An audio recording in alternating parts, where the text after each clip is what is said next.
Bonjour, aujourd'hui on va faire un tuto sur le perçage parce que beaucoup de personnes nous ont demandé comment faire pour percer des pierres de manière facile.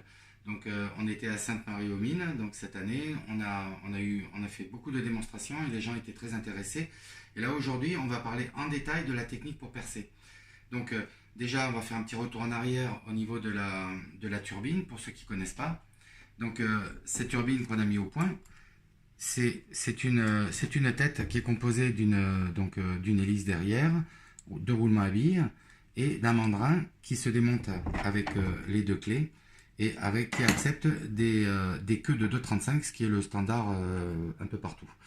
Voilà. Donc cette machine, elle a l'avantage de fonctionner avec un aspirateur classique, un aspirateur que vous avez chez vous, et donc qui une fois connecté avec le kit qu'on vend, on va pouvoir faire tourner la turbine à 65 000 tours.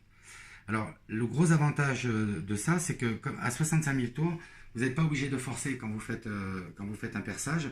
C'est la vitesse de rotation et par rapport à l'outil diamant qui use et qui rentre dans la matière. Nous nous servons aujourd'hui d'un aspirateur tout à fait basique. C'est un aspirateur ménager que vous pouvez voir. Donc il n'y a pas de, c'est pas un aspirateur particulier. L'avantage c'est qu'il est un peu silencieux. Et nous l'avons connecté à une pédale qui sert simplement pour pouvoir le faire démarrer. Vous voyez, et l'arrêter, ce qui nous semble le plus facile quand on est assis pour travailler. Voilà, donc la base c'est quoi? C'est que vous avez le flux d'air ici de l'aspiration qui, une fois en contact, fait tourner la turbine et qui lui permet de tourner à des vitesses folles comme ça et aussi d'aspirer donc les poussières. Donc, pour en revenir au perçage, on va vous montrer sur une agate la technique que j'ai appris de mon voyage en Chine que je viens de faire, où j'ai rencontré des gens qui percent toute la journée et donc c'était vraiment très intéressant de savoir comment ils faisaient. Donc le principe c'est que quand on va commencer à percer, il faut se mettre à 45 degrés par rapport à la pierre, de manière à commencer à amorcer. Donc dès que ça commence à mordre, après on redresse, et là, avec un mouvement circulaire, comme ça, en appuyant doucement, on va rentrer.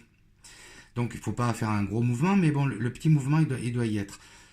Dès qu'on a percé sur un peu plus de la moitié du forêt, qui est un forêt court, on va changer de tête, et on va mettre donc un forêt un petit peu plus long, d'où l'avantage d'avoir plusieurs têtes, c'est plus pratique, pour pouvoir déboucher complètement de la pierre. Voilà. Donc là, nous avons installé un petit déflecteur qui sert simplement, si on s'approche trop près de la surface de l'eau et si votre aspirateur n'aspire pas l'eau, de pouvoir éviter que ça tout rentre trop fort dans le tuyau. Donc on va démarrer l'application.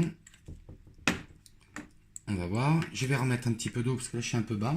Donc là, en même temps, je vous présente le goutte à goutte qu'on vend sur le site aussi, qui permet, quand vous avez des pierres qui sont un peu grosses, au lieu de les immerger dans l'eau, mais de travailler en dessous, comme voilà, on pourrait prendre cette labradorite et travailler sous le goutte à goutte pour percer.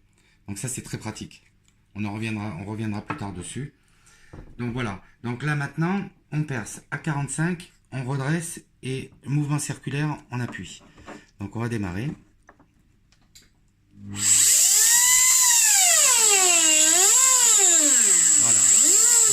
Ça a commencé à mordre. Là maintenant, je vais faire mon petit mouvement circulaire.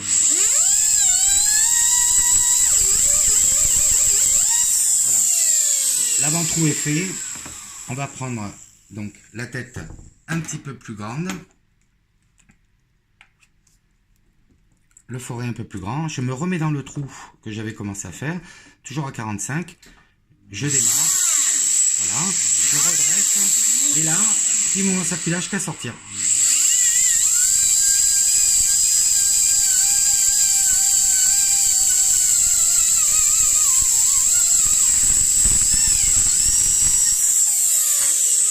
Là ici, vous avez un trou, vous voyez, à l'entrée qui est parfait, et de l'autre côté qui est parfait aussi. Voilà.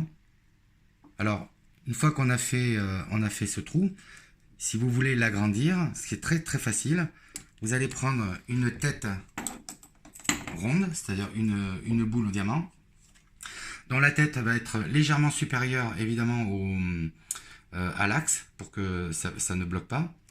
Voilà, ce sont des fraises que nous on a aussi sur le site à partir de la 4e. Les autres c'est pour faire de la gravure sur de la pierre. À partir de la 4e, vous pouvez grossir les trous comme vous voulez jusqu'à obtenir des trous comme ça qui sont vraiment super précis. Donc vous allez voir, c'est vraiment un jeu d'enfant de faire ça.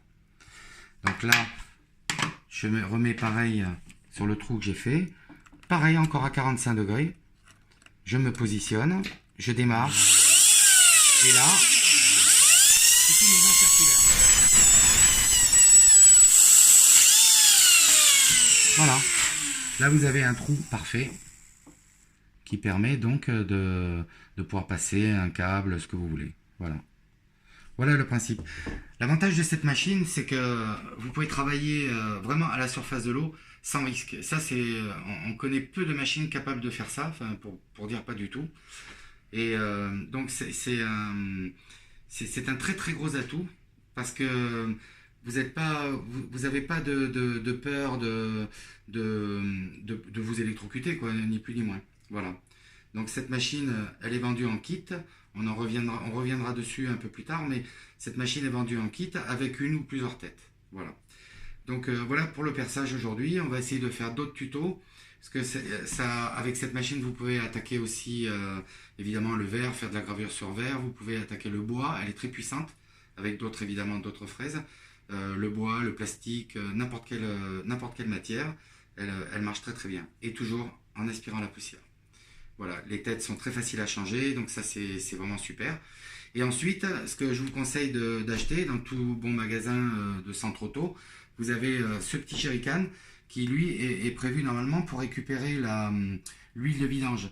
Donc l'avantage, c'est que une fois vous mettez le goutte à goutte pour travailler avec, quand vous avez fini de vous en servir, vous pouvez dévisser le bouchon, l'eau va tomber dans la cuve et après vous le videz par là. Donc c'est une petite astuce, c'est vraiment super chouette. Voilà. Si vous voulez d'autres renseignements, vous pouvez aller sur notre site www.maturbine.com et là vous verrez tous les détails, vous verrez ce qu'on vend aussi comme forêt, vous aurez tous les détails voulus. Voilà, je vous souhaite une bonne journée et à bientôt. Au revoir.